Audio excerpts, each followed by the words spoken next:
જય શ્રી ગોપાલ મારા તમામ મિત્રોને હું આજે તમને એક લાઈફ ઇન્સ્યોરન્સનું મહત્ત્વ સમજાવું છું. જે એવો પ્લાન છે કે તમે કદાચ પ્રોપર્ટી ખરીદતા હો, તમારી પાસે માની લો કે 2-3 પ્રોપર્ટી છે અને તમે હજી એકાદી પ્રોપર્ટી ખરીદવા ઈચ્છો છો, તો એકવાર હું તમને જે સમજાવું વ્યવસ્થિત સમજજો. પ્રોપર્ટીમાં ઇન્વેસ્ટમેન્ટ કરવું ગુડ, આપણા અત્યારે સમાજમાં જરૂરી છે, કારણ કે આપણે સંબંધ બારામાં તે પ્રોપર્ટીઓ માગે છે.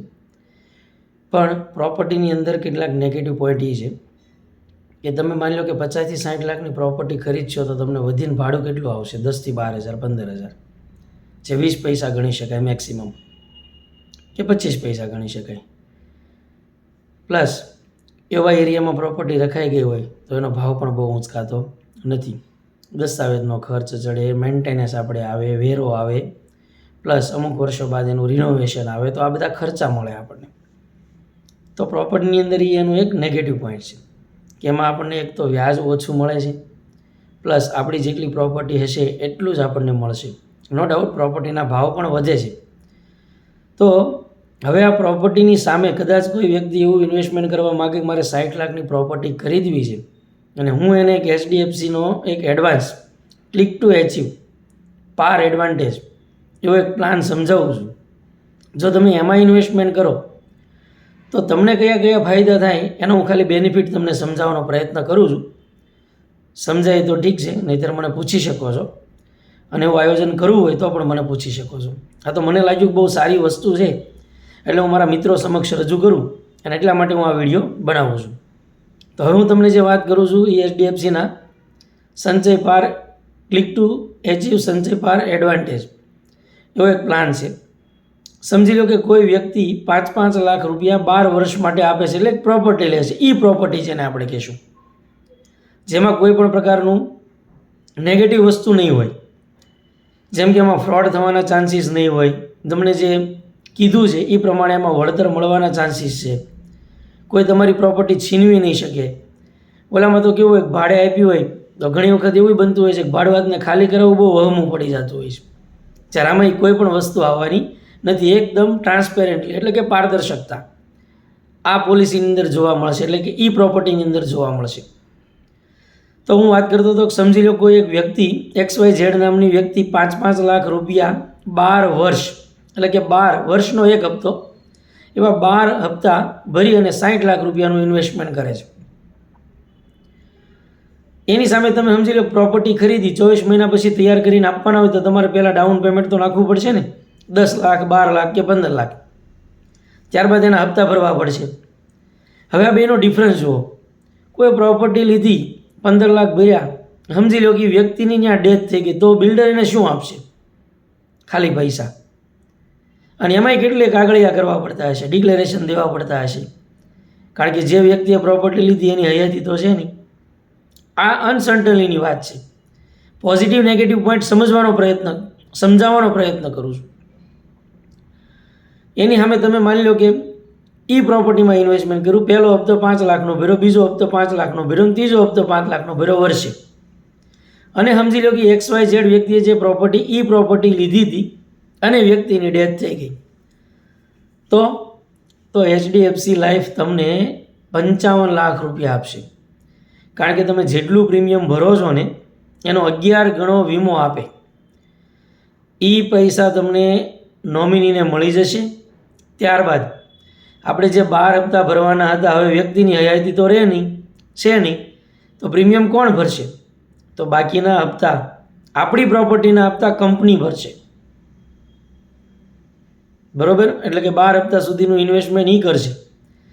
ત્યારબાદ 13મા વર્ષથી આપણા જ્યારે 12 હપ્તા પૂરા થઈ જાય એટલે 13મા વર્ષે એક રોયલ્ટી ઇન્કમ આવે, જે 5,10,000 રૂપિયા. એ પણ આપણને આવનારા 28 વર્ષ સુધી મળશે. વ્યક્તિ હયાત હશે તો એને મળશે, વ્યક્તિ હયાત નહીં હોય તો એના નોમિનીને મળશે.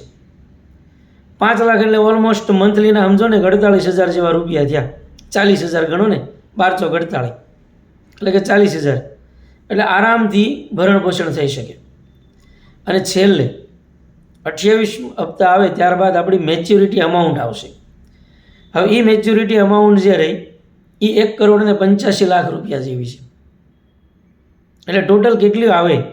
કોઈ વ્યક્તિ 12 હપ્તા ભરે છે, ત્યારબાદ એને 5,10,000 5,10,000 એવા વર્ષે 28 હપ્તા આવે છે, તો એ ઇન્કમ થાય છે 1,42,80,000 રૂપિયા. ત્યારબાદ મેચ્યોરિટી અમાઉન્ટ જે આવે છે 1,85,00,000 રૂપિયા આવે છે. એટલે ટોટલ થાય એની 3,27,80,000 રૂપિયા. મહત્ત્વની બાબત એ છે કે આ બંને અમાઉન્ટ જે મળે છે ને ટેક્સ ફ્રી અમાઉન્ટ મળે છે, બિલકુલ ટેક્સ ફ્રી. તમારે એકદમ વાઇટ પૈસા આવે, કોઈ કેશ ટ્રાન્ઝેક્શન નહીં થાય, ઓનલી ફોર બેન્કિંગ ટ્રાન્ઝેક્શન થશે. તો આ હતી મહત્ત્વની બાબત મિત્રો ઈ પ્રોપર્ટીની.